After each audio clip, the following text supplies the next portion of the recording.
Get the ultimate in body armor protection from Fortress Survival, LLC. Get this multi-cam plate carrier, front and back, 2 10x12 level 3 trauma plates, 2 6x6 side plates, all level 3 NIJ lab certified. High quality performance, hardcore protection for the ultimate prepper and survivalist in your family. Hard hitting! Fortress Survival, LLC. Get all of your body armor and survivalist related supplies and gear from Fortress Survival. Click the link below right now. Hey everybody, I'm Christopher Green. You're tuning in to AMTV Alternative Media Television. It is Wednesday, May 27th, I believe. I believe it's the 27th of May on Wednesday. And I get a lot of questions on how the dollar collapses, what to expect, what I think is going to happen. And of course, I don't have a crystal ball. I was talking about this on a promised subscriber AMA last night. In fact, I tweeted it out. Go check it out. Our subscriber, one of our longtime subscribers, Michael, asked me a series of questions over about 50 minutes. He wanted to know how and why this dollar situation is taking place and really what to expect. What do I think is going to happen? Well, in the next 2 years, and I think this could happen today, this could happen tomorrow, this could happen a week from now, this could happen a month from now, it could happen a year from now. But in the next 2 years, and I actually think we're seeing this play out now, there is going to be some kind of shock in regards to the US dollar. What do I mean by that? Just like we saw not too long ago with the Swiss central bank depegging itself from the euro and that currency rapidly appreciating some 20% overnight, really bringing the market to its knees and catching everybody on Wall Street by surprise. I think the exact same thing is going to happen to the US dollar, but it's going to happen in reverse.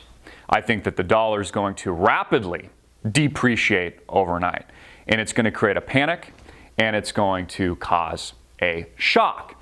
More importantly, what you hear the pundits talk about, a liquidity crisis. I think we could very likely wake up. Let's say we go to bed this evening and tomorrow we wake up and the dollar is suddenly worth 20, 30% less than it was the day before. And of course, people will panic. People won't know what to do. Now, what will be the catalyst to this? I think the catalyst to all of this is a direct byproduct and consequence of all these bailouts that are currently in process now. Quantitative easing, 1, 2, 3, Operation Twist, soon to be, I believe, likely in the near future, QE4. All of this excessive debt, this leverage, this Ponzi scheme, courtesy of the private criminal Federal Reserve. Those market participants, if you're listening to them, listening to many of these pundits on TV, on CNBC, are telling you right now that liquidity is the greatest risk to the market. Jamie Dimon, CEO of the criminal too big to fail bailout bank JP Morgan Chase, is telling us this. People like Mohamed El-Erian of Allianz Investments is telling us this. People like Jim Paulson are telling us this. The pundits, the Wall Street quote-unquote experts are all telling us this. Even those people on the inside like Jamie Dimon that again is in bed with Washington and the politicians that he owns. So at some point, I believe, in my opinion, and again, I don't have a crystal ball, I think that there's going to be a liquidity crisis and a liquidity shock central to the dollar. And I think it's going to create a panic. I think the catalyst is all of these programs that have been put in place really illegally, counterintuitively to the situation to really just backstop the elite. Again, none of this had anything to do with saving you or saving the little guy or preventing the world from coming to an end. I mean, that's the biggest bunch of bullshit that they sold us. No, the only world coming to an end was this elite world, this world of elitism and, billionaires basically fleecing the little guy for a living. Those were the only people in a real panic. But of course, they engineered this crisis in the first place. Also, you'll note, and you'll notate that the Wall Street pundits are seeing and telling us that we're having greater moves and fluctuations daily in the currency markets, in the Forex market, foreign exchange, anything that we've ever seen. I mean, daily movements that are just honestly insane, uncanny, these dollar moves. Now, I think it's important not to focus on the short term. We saw the dollar rally over the last 6 months very aggressively because the pundits are saying it's the least dirty shirt in the dirty basket of laundry. And because, the euro's dirtier or these other currencies are dirtier, everyone's going to flock to the dollar.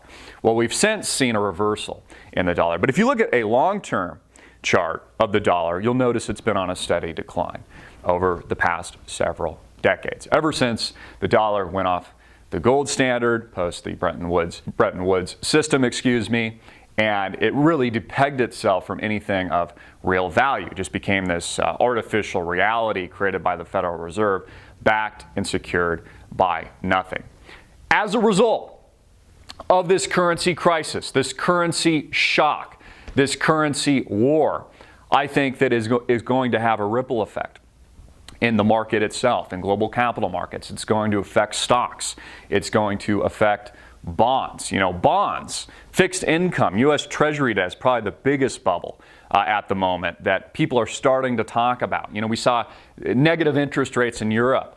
We're still seeing it in places like Germany, for example. We're seeing these wild fluctuations in the 10-year Bund, for example, the 10-year German bond equivalent coming out of the Bundesbank of Germany. We're seeing these wild fluctuations.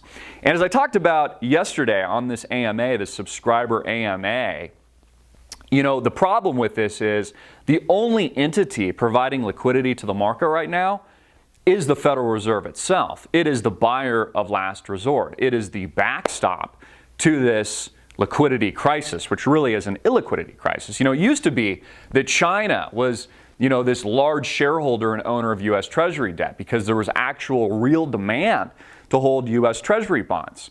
But post all of these bailouts, post this world where the U.S. is a status quo empire, according to the former deputy director of the CIA, Michael Morrell, which he says is leading to war with China, post all of this, nobody wants to own our widgets. Nobody wants to own U.S. Treasury bills or long-dated bonds because they're essentially worthless. We're printing to infinity. Everybody knows that we're super leveraged. So they're selling the asset. They're selling the widget.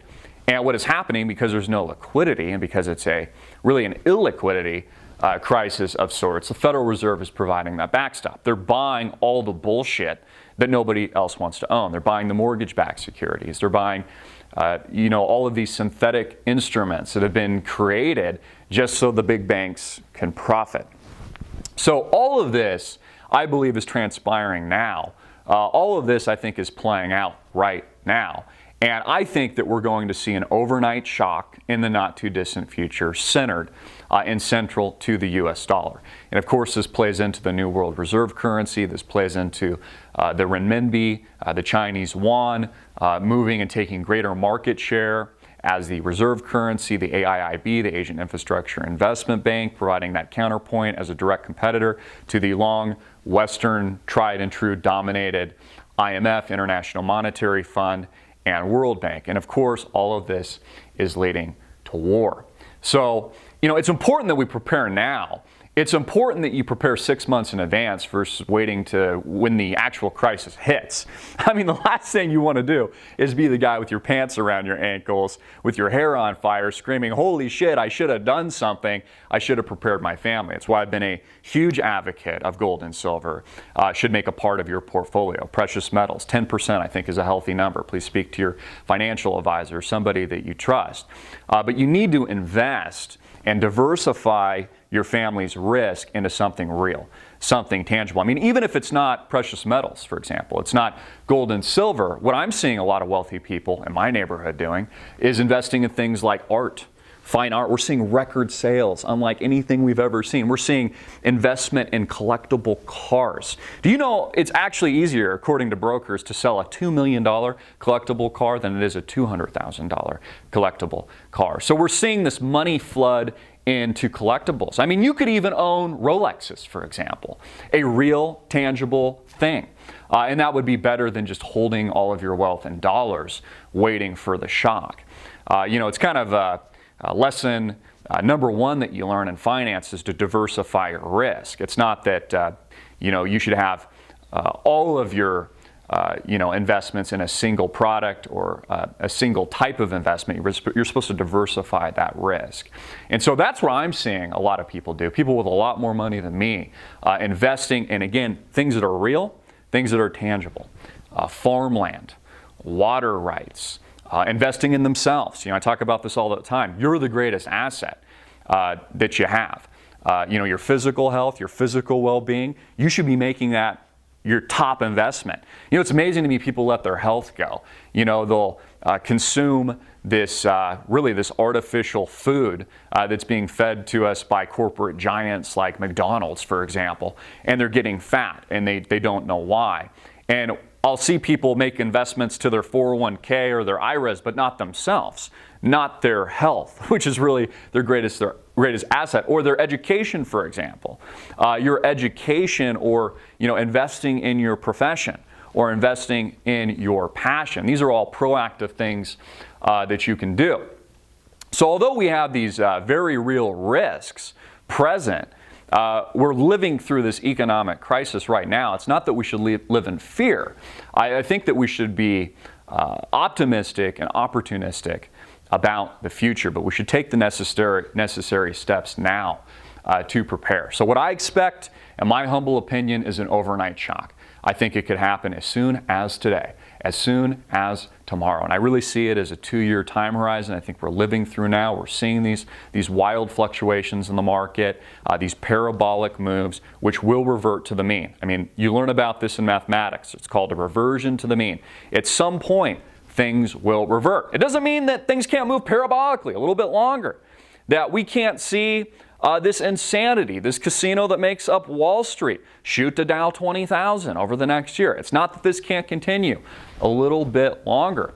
But if you break it down, typically we've had a major shock and a major crash in our markets roughly around every 8 years. If you go back to the 2000, 2001 tech bubble, and then you're looking at 2008, 2009, and that shock, and we're in about year 7 now. About every 8 years, we get that shock. But what's going to be very problematic for the Federal Reserve at this point is that there's no policy tool really left outside of them to use the tool of war, which I think is going to be the main policy tool in the not too distant future to reset all of this super leverage, to reset all of this debt. And they can't lower interest rates. I guess that they can launch another version of QE4 or QE5, or just continue that Ponzi scheme. But in my opinion, they'll use war as the primary tool. And in addition to that, they'll just simply change the rules. They'll just tell you that overnight, oh, we changed the rules. There's a new currency. It turns out the dollar itself hasn't been working too well because all of you little people lost your money and there was a shock overnight that destroyed the dollar by 30% or maybe more. Now we're moving to a basket. Yeah, we're going to diversify the risk because this is better for you guys, even though it's better for them. We're going to diversify the risk with the dollar, with the euro, with the pound sterling. Maybe they'll throw the yuan in there, as what we're seeing with the AIIB, as that's the new reserve currency. They'll create this little diversified basket, this new world order coin, and it'll be the solution. Of course, they'll put it on a silver platter to you, not post the crisis, but during it. Again, all this backdoor dealing, all these bailouts, the trillions of dollars spent, really stolen from the American people, and those of you tuning in around the world, was all done. All these deals are done during the heart of the crisis, when the fear is at its height, when congressmen are talking about the fact that those in government are telling them if they don't vote for the bailouts, that it could result in martial law. This fear-mongering, which I think, ordinary people are accused of, or the alternative media is accused of, really is only coming from our federal government. I mean, look at Michael Morrell the other day telling us about a war with China. World War III is what he's talking about. He says it's an absolute risk. This mouthpiece of the CIA telling our leaders, our congressmen and senators, there would have been martial law if we didn't bail out the too-big-to-fail elitist banksters. People like Jamie Dimon now warning us about a liquidity shock. Isn't that funny? You see, the only fear-mongering is coming from these people, from our untrustworthy government that's been bought and paid for. And they're going to use the same tactics in the not-too-distant future during the shock, during the crisis of the dollar, this overnight move, which I think will happen over a series of time, which we're living through now, but we'll also have shocks along the way, just like what we saw in 08 and 09. And they're going to serve up that New World Order currency, again, on a silver platter. It's going to provide the solution. There's going to be this big rally cry for war as America goes to war with the red giant that makes up China. Of course, they're going to demonize the Chinese. They're going to demonize China. They might have a new McCarthyism type, thing where, just like they did to the Japanese during World War II and sent them all to concentration camps just because they looked like a Jap. They might do the same thing with the Chinese. Potentially target the Patriot movement, target patriot states, as we're seeing with Jade Helm. Isn't it interesting that we have these war games taking place starting in June, I believe going through July and August, taking place in the liberty-oriented states. Isn't that interesting? It's just, we're going to have this huge military takeover, this war in our own country, which they say is an exercise in great states like Texas and Arizona and Nevada and Utah, where basically all the militias are located and all the patriots are located. Isn't that interesting? Really, I think psychological warfare to basically get the American people used to this big brother, Orwellian situation where, the American people need to get used to this overarching, overreaching presence, in civilian life. Again, we've seen this in history, folks. It's extremely dangerous. Get this video out everywhere. Make it viral. Hard-hitting it in your face. I'm Christopher Green. As usual, please support our sponsor. Peace.